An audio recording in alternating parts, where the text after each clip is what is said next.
to learn and play guitar?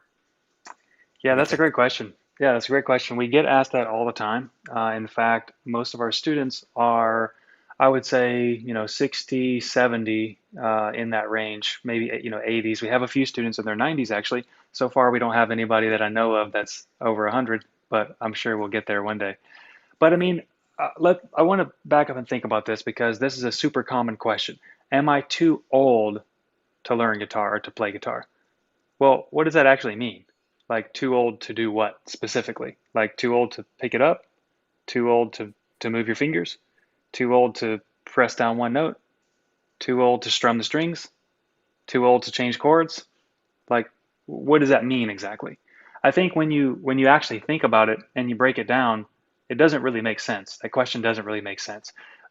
Usually, as we get older, we talk about things like memory loss or don't remember things as well or our fingers get maybe a little stiffer, etc. But two things. First of all, there's literally nothing, as we just broke that down, as we think through this question, there's literally nothing stopping you from picking up the guitar and putting your fingers on the notes and strumming the strings and playing the thing. The only thing that's going to stop you is the same thing that's going to stop anybody at any age, which is not knowing what to do. That's as simple as it is. Like that's the answer.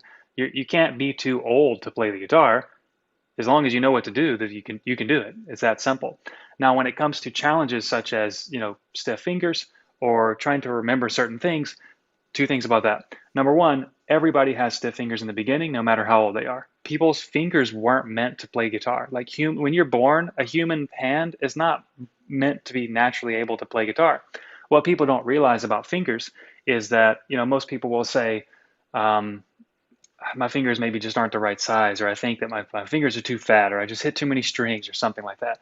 But what they don't realize is that playing guitar is a sport and your fingers are just like athletes, like on the guitar neck. It's easy for us to go out there and watch like an American football game or a basketball game or a baseball game, and it's really common for everybody to know that, oh, athletes just work out, right? Athletes just practice on the court or they do drills or things like that. What people don't understand is that professional guitar players do the same thing. They just don't see it. They don't see guitar players going to the gym. The gym is right here on the guitar neck. So I think Tony Robbins says, you're praised in public for what you practice in private. So what the pros practice in private is getting their fingers in shape, literally getting their fingers in shape. And that's why we actually have a course called Unlimited Dexterity specifically for this exact topic right here, which it's 10 exercises that when you go through the exercises, your fingers will literally be able to move around the fretboard like you see all the people on stage and on TV and on YouTube and things like that. But my point is, it's not natural. You have to develop that, and literally anybody can do it. If you are, maybe older, maybe if you have some arthritis or something like that. Funny thing is, I actually used to work with a guy who was a doctor who specialized in natural medicine and specifically joint pain and arthritis. So people ask me questions about this a lot, and it just so happens that um, the number one thing you want to do when you have arthritis, especially in your fingers, it can be hard to like twist a jar or open a doorknob or button your clothes or something like that hurts, right? The number one thing you want to do when something hurts is what? Stop doing it. You don't want to do anything. So what's interesting is the way that the joints work. I don't want to go super deep into this, but this is going to go back into our guitar playing and help anybody, encourage anybody that's having stiff joints or arthritis playing is that the worst thing that you can do is stop moving your fingers. The best thing that you can do is continue to floss your joints and move your fingers, just like those dexterity exercises that I was talking about. The reason is because the way your joints work, basically, is that you have joint fluid. There's fluid within your joints. And essentially, what's happening is when you start getting arthritic or have arthritis, is that joint fluid kind of dries up. And essentially, you can imagine two bones crunching together is essentially where the pain is coming from. And by stopping doing that, I actually heard a quote from, can't remember who this was from, just some lady I think I used to work with, but she said, if you rest, you rust. Hmm. So you can't stop. You can't stop playing. And again, going back to doing the dexterity exercises like we lay out, continually moving your fingers around and whatnot is actually the best thing that you can do. So in essence, if you have like joint issues or your stiff fingers or something, playing guitar and doing those proper exercises like we talked about is actually the best thing that you can do. It's the other way around. Most people think that I'm too old, I can't do it, but really what they should be doing is flossing their joints, is doing dexterity exercises, because that's going to help them, across the board, in their life in general. Now, I don't want to, go down too far down the rabbit hole. Like I said, I used to work with a joint pain expert doctor who taught me all this. And the other component of this is memory. So let me ask you this, Brock. In school, if you went to, let's say, math class, for example, and your teacher told you to memorize a textbook sheet, like a textbook page full of equations, how many of those are you going to remember?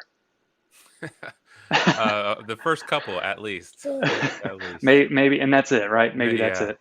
So most people approach guitar from a memorization standpoint. Mm. And if the thing is, if you're trying to memorize what you're doing, if you're trying to memorize all those scales and memorize all the notes, like if you go to Google, I used to do this too. This is the only reason I know about this, that a lot of people go to Google and they'll type in, if they know they need to learn the names of the notes, or at least they think they do, and they go to Google and type in, names of the notes on the guitar neck, and then they'll look at a fretboard and it has all these dots and all these notes on it, and they'll sit there and stare at it and try to memorize it. Let me memorize this. Let me memorize all these notes.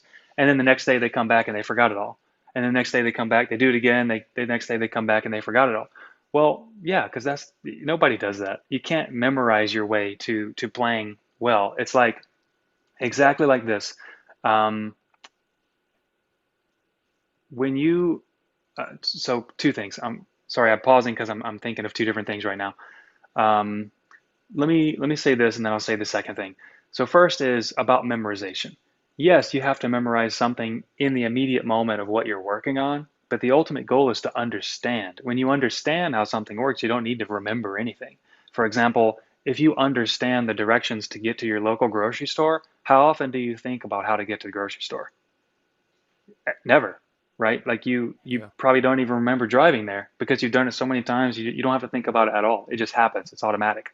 So whenever you're practicing, whenever you're learning, whatever it is, that little piece, that little something that you're learning, you want to use this piece, and just like an athlete trains on the field, you want to train with that piece on your guitar neck. And when you do that, it becomes part of you. You internalize it and you just understand it. You get it. It's part of you. You don't have to go out there and grab it to memorize it and bring it back here and try to think of how to do it.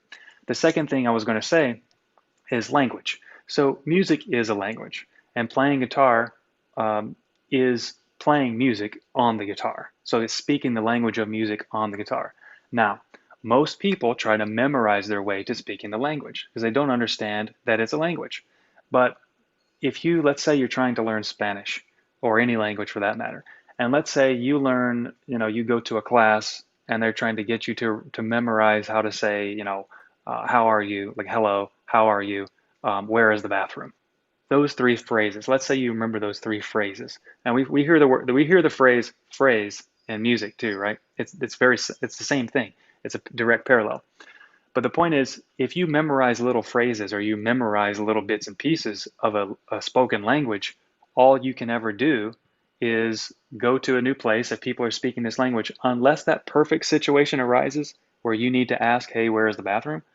That's all you can say. You can just regurgitate that one memorized piece. In every other context, which is 99.9999999% of the time, you're lost, you're stuck because you don't know what to do. You don't know what to play, or in other words, you don't know what to say.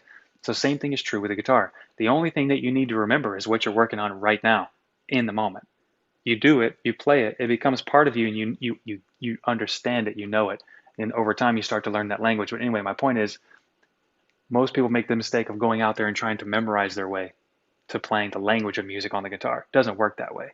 And that's why, going back to your question about, am I too old to play guitar? Well, again, after we broke all that down, that sounds pretty silly now, doesn't it? It doesn't make any sense. It's just a choice. If you're watching this on YouTube and you aren't subscribed already, I think this is a perfect time for you to hit the like button, hit the subscribe, hit the bell notification so that you see us every time we launch a new video, a new Q&A, some new content, some new backing tracks and things like that.